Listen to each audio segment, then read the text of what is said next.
all viewers, I welcome all of you to my YouTube channel ZRBD24. Today's topic is A Rose for Emily, written by William Faulkner. Let's start.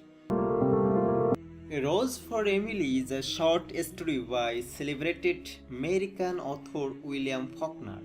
First published in 1930, it was Faulkner's first short story in a national magazine. It tells the story of one small Mississippi town's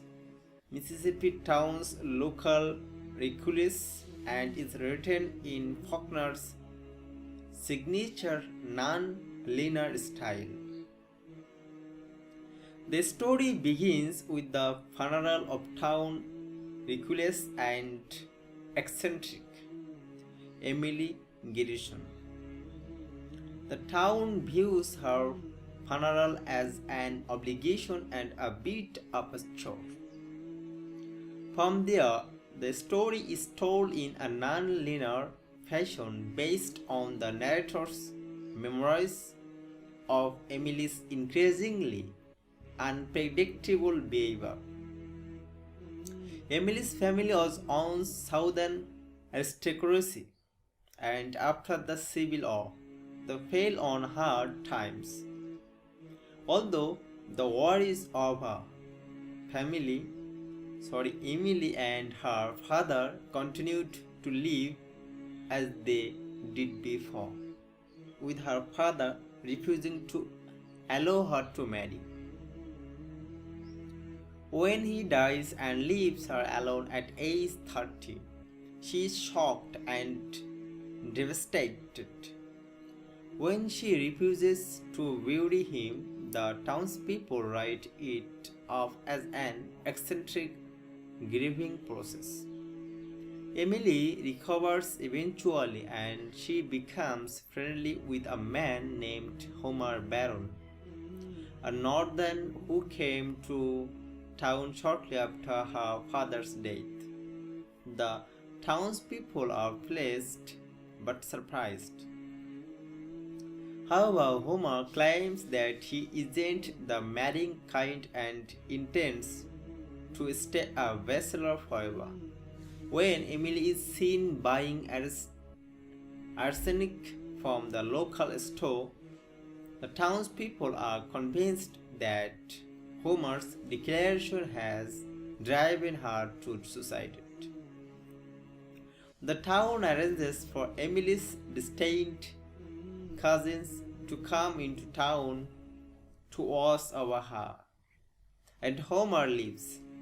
After a brief return to town 3 days later, he disappears and is never seen again.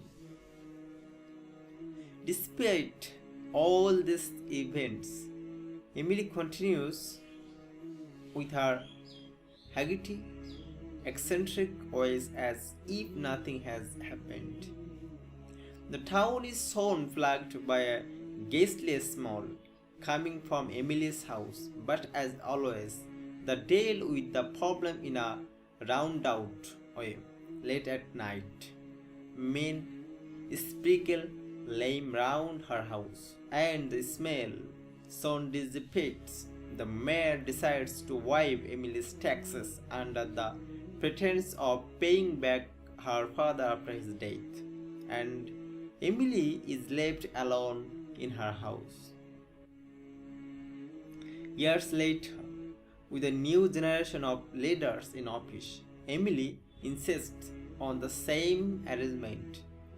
At this point, the town has begun to think of her as a hereditary obligation, and they politely tolerate her erratic behavior.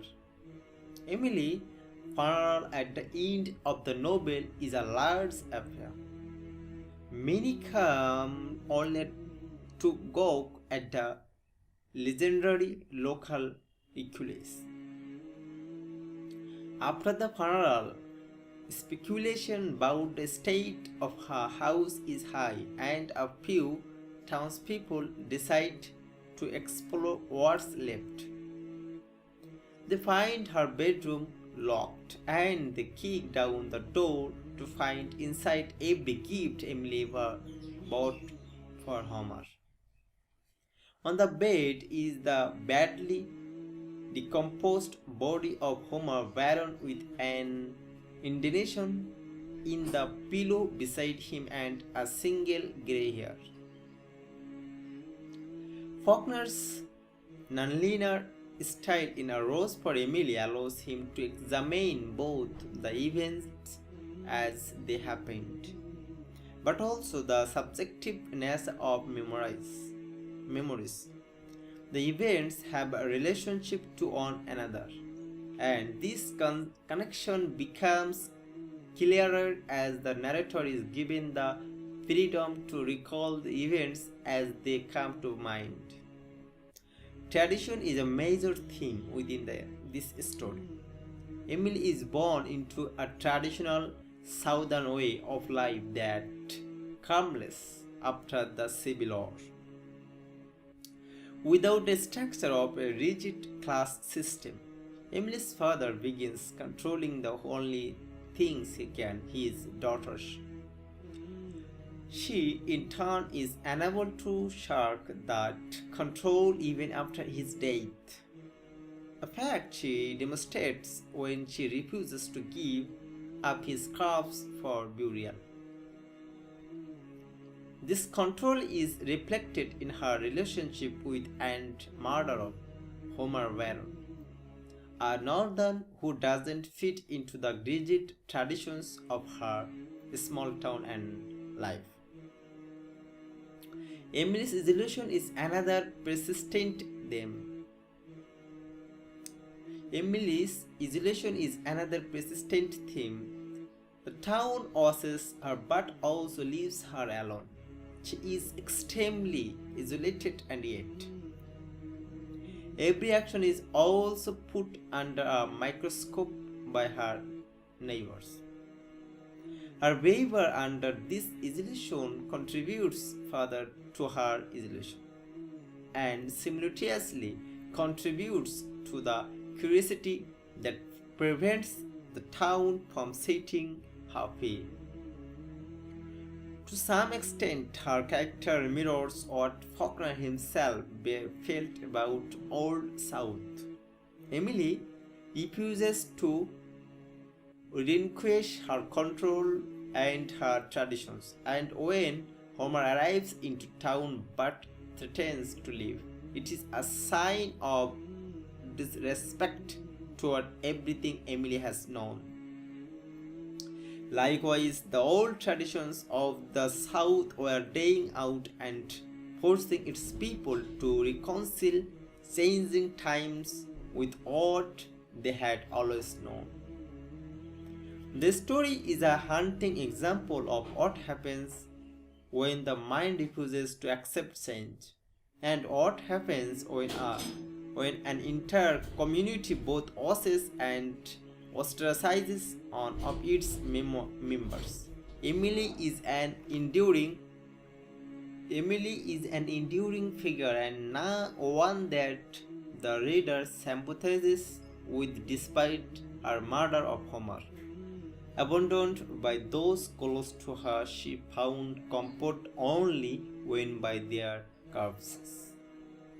That's all about A Rose for Emily. For the time being, thanks for your patience hearing.